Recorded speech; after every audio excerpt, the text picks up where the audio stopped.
parents riches, enfants pauvres. Dans la vie, il y a des catégories ou des paliers de la richesse. Quand le papa n'est plus en fonction, everything collapse, comme le dit. Quelles sont les causes de cet état des choses? Nous saluons à partir de notre studio 107 situé à Denver, dans le Colorado, USA. On m'appelle Dana Force. Alors, encore une fois, je dis merci pour votre confiance à notre émission Héritage. Aujourd'hui, nous allons parler de parents riches, enfants pauvres. Alors, il y a eu des amis qui m'ont vu et nous avons discuté à propos de ce sujet-là. Ils avaient trouvé que c'était pertinent que je puisse passer les messages. Dans la vie, il y a des catégories ou des paliers de la richesse. Alors, il y a des gens qui ont eu des enfants qui avaient eu la chance d'avoir des parents qui ministres, qui directeurs, qui chefs d'entreprise, qui businessman, papa ou maman ou les deux. Et qu'est-ce que nous avons remarqué? Qu'il y a ces familles-là, quand le papa n'est plus en fonction, everything collapse, comme le dit. Donc tout bascule et la vie devient difficile. Ou quand le parent ou le papa ou la maman n'est plus de ce monde, ne sont plus de ce monde, la condition ou les conditions deviennent difficiles et les enfants commencent à souffrir. Alors, aujourd'hui, nous allons chercher les causes. Quelles sont les causes de cet état des choses? Je commence par un exemple. Je connaissais un monsieur qui était médecin, généraliste, mais qui avait l'esprit d'entreprendre. Il était propriétaire d'un grand centre hospitalier de la place et il menait une bonne vie. Ses enfants vivaient bien, ils fréquentaient des bonnes écoles, ils voyageaient pendant les vacances. Bref, la vie était vraiment bien. Alors, après des années, le papa est tombé malade et il était mort suite à cette maladie. Et nous avons vu avec le temps, après une année et 2 ans, et après 2 ans comme ça, tout commençait par ne pas marcher.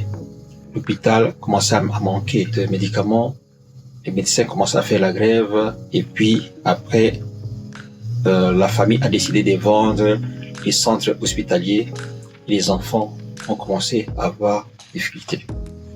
Ça, c'est notre premier exemple. Il y a aussi des gens, des enfants qui avaient des parents, papa ou maman, ministre. La vie était bonne. Ils vivaient dans un quartier luxueux. Ils roulaient carrosse. Ils voyageaient first class. Ils allaient dans les hôtels de luxe. Ils se payaient les billets d'avion pour aller dans des concerts en Europe ou je sais pas moi, en Asie ou en Amérique. Aussitôt, la fonction du ministre finie. Après quelques années, la vie commençait à devenir difficile pour les enfants. Ou quand les parents étaient plus de ce monde, les enfants commençaient à souffrir. On connaît encore un grand homme d'affaires qui avait des magasins, qui avait des boutiques, qui avait des camions qui faisaient des transports. À un moment de la vie, le monsieur était tombé malade pendant longtemps et il y avait une mégestion qui s'en était suivie dans son entreprise et puis après, tout avait basculé. Alors, quelles sont les causes qui font que quand les parents qui avaient les moyens n'étaient plus en fonction ou quand ces parents-là n'étaient plus de ce monde, les enfants n'arrivaient pas à maintenir les standings de vie ou aller au-delà de ça ou remonter le business à un niveau élevé. Avant de répondre à cette question, je vais parler de quelque chose. Dernièrement, j'étais en contact avec un ami qui m'avait dit qu'il allait rendre visite, enfin, un ami qui s'est trouvé en Afrique, quoi, qu'il allait suivre, enfin, qu'il allait rendre visite à sa tante. Il est allé rendre visite à sa tante. Et puis la tante avait manifesté les besoins de voir les enfants, les enfants de mon ami là. Donc les petits-enfants de la tante. Alors mon ami est allé parler à ses enfants pour aller rendre visite à les grand-mères. Je lui ai posé la question après quelques jours, mais est-ce que vos enfants sont partis voir les grand-mères? Il dit non, j'ai dit ça aux enfants, mais ces enfants-là, je ne comprends plus. Vous savez, avec les enfants qui parlent français, des fois, ils sont ce qu'ils sont. Ça m'a choqué. Ça m'a vraiment choqué. Je me suis posé la question de savoir, est-ce que la langue française met des enfants ou, je sais pas moi, donne naissance aux enfants, la même façon ou la même logique se passe ici, en Amérique et en Europe. Et ces parents qui disent que non, mais nos enfants qui sont en Europe, vous savez, ils ont leur façon de voir les choses. Donc, on laisse un peu trop les libertés aux enfants. Même en Amérique ici. Non, nos enfants qui sont en Amérique, vous savez, les enfants qui parlent anglais, ils sont ce qu'ils sont. Donc, les parents essaient un peu d'accommoder ou de rendre, de donner une forme qui puisse être excusable.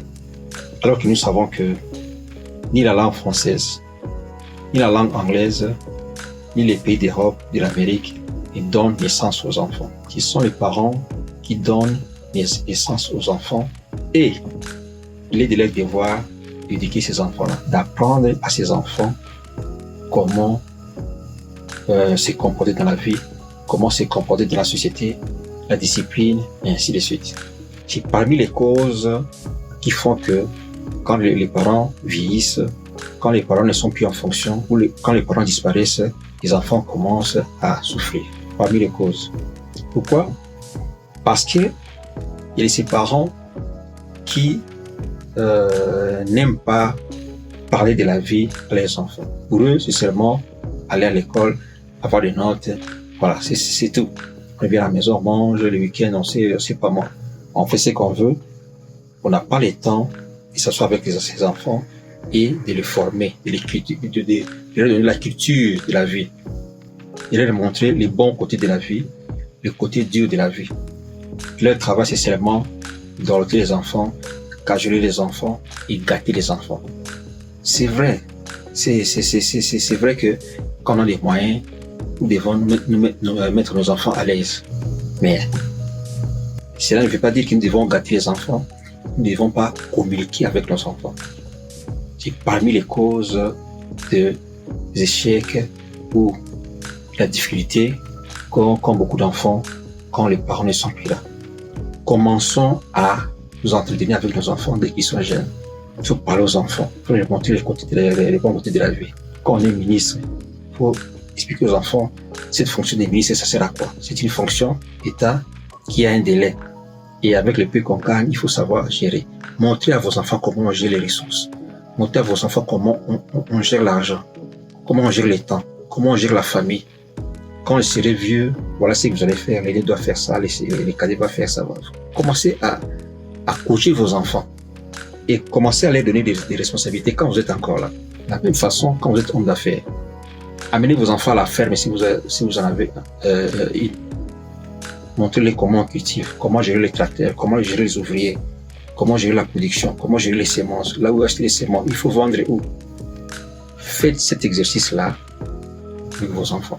Vous verrez que quand vous serez vieux, ils prendront facilement la relève et vous serez fiers d'eux.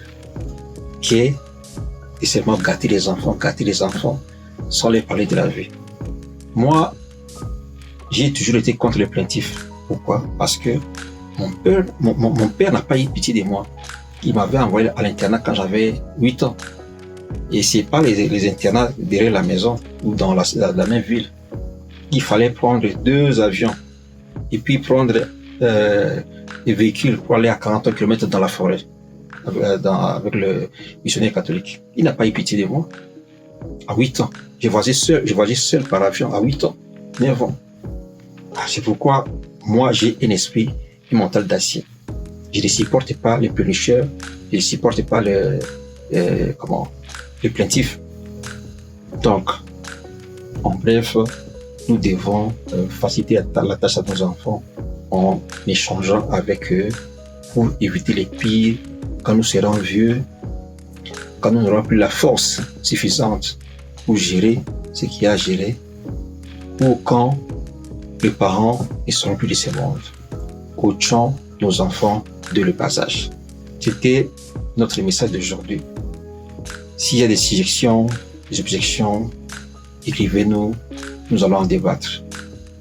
On m'appelle Danafos, je suis votre serviteur. Ce que je vous demande, c'est de vous abonner massivement. Nous voulons atteindre des milliers d'abonnés pour montrer à la force du monde que notre communication, notre message est d'une importance capitale.